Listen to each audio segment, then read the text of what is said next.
आज जैसा कि बुधवार है, हमने कहा है कि आज के दिन महाभारत के किसी न किसी पात्र की हम लोग बात किया करेंगे।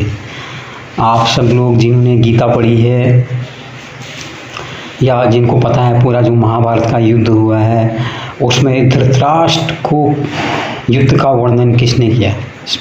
आप जानते होंगे कि धृतराष्ट्र जन्मान थे, अर्थात वो देख नहीं सकते थे, तो उनको युद्ध का पूरा वर्णन किसने किया, ये सब आप लोग जानते होंगे।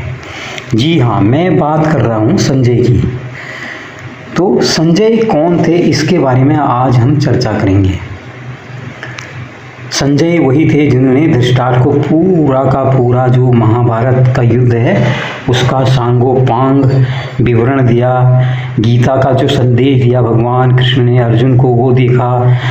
और संजय ही वो दूसरे व्यक्ति थे जिन्होंने अर्जुन के अलावा भगवान कृष्ण का विराट रूप देखने का जिन्हें गौरव प्राप्त हुआ, और महर्षि वेद व्यास के आशीर्वाद से जो उन्हें दिव्य दृष्टि मिली, उसकी वजह से उनको पूरा का पूरा जो गीता है, गीता सुनने वाले भगवान कृष्ण के जो आशीर्वचन हैं वो उनको सुनने को मिले।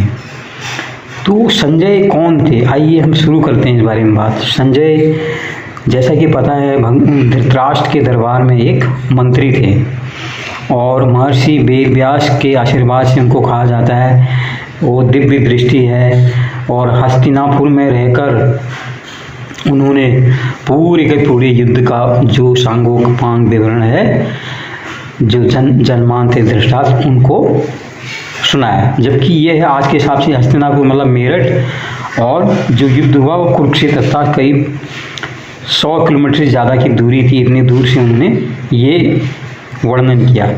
अब यहाँ पर ये दिव्य दृष्टि का अर्थ क्या है, उनको दिव्य दृष्टि कैसे मिली, क्या मिली, ये कहा जाता है बाद में युद्ध के बाद कुछ समय बाद उनको ये दिव्य दृष्टि जो थी उनकी वो चली गई थी वापस। अब ये दिव्य दृष्टि का अर्थ हम किसी और ने समझने का प्रयास करेंगे। तो यहाँ पर जो संजय है, संजय जो थे एक सूत थे, जो हमारी पौराणिक कथाएं उसमें पाया जाता है उसके हिसाब से कि वो एक सूत पुत्र थे, अर्थात उनके पिता का नाम था गावालगण, जो विद्वान थे और एक सूत थे। तो ये जो लोग बहुत बार जातिवाद का भी आरोप लगाते हैं, आप देखिए मतलब विद्वानों की हमेशा प्रशंसा रही है।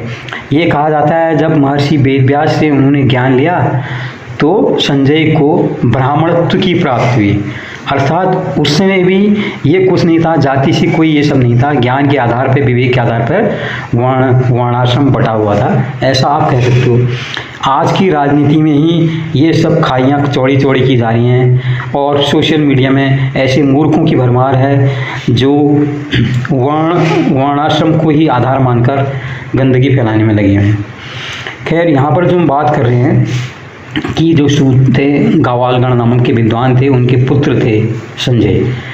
तो धृतराष्ट्र उनका बड़ा सम्मान करते थे, और क्योंकि वो एक धार्मिक प्रवृत्ति के थे, वो धर्म के पक्ष में हमेशा रहते थे।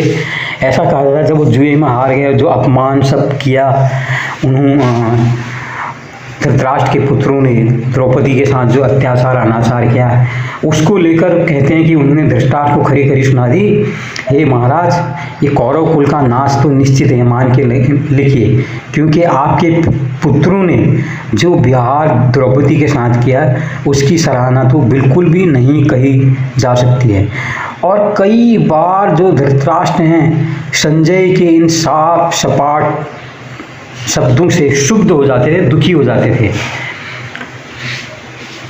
तो इसी के प्रयास के लिए जब ये युद्ध शुरू हो गया, कहते हैं धृतराष्ट्र ने संजय को ही एक बार पांडवों के पास भेजा कि देखो क्या पांडव बगैर लिए दिए मान सकते हैं या नहीं मान सकते हैं, एक शांति के प्रयास, क्योंकि वो पांडवों को भी प्रिय थे, पांडवों के साथ भी उनका व्यवहार अच्छा था, इसलिए धृतराष्ट्र ने संजय को पांडवों के पास भी भेजा। लेकिन उसके बाद उन्होंने सब ये बताया तो युद्ध असंभवी हो गया।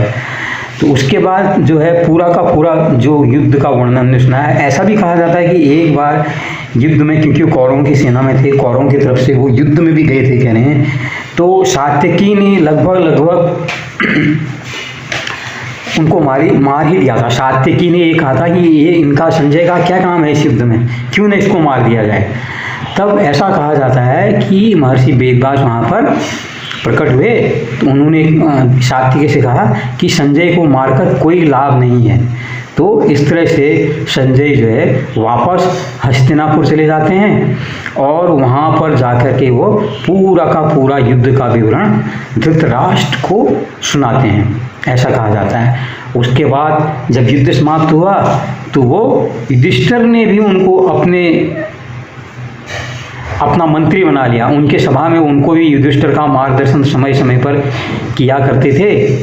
और उसके बाद जब वो कहा जाता है कि वो गांधारी, कुंती, धृतराष्ट्र इनके साथ साथ उन्होंने भी संन्यास ले लिया।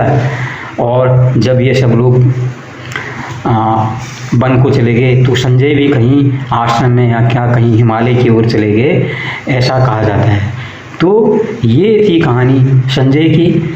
मैं उम्मीद करता हूँ ये कहानी आपको अच्छी लगी होगी और बहुत कुछ सुनने देखने के लिए है। भगवान की कृपा किस पर नहीं रही, भगवान ने गीता प्रत्यक्ष रूप से कृष्ण को सुनाई, तो वही गीता उन्होंने अप्रत्यक्ष रूप से उस गीता को सुनने का अवसर संजय को मिला।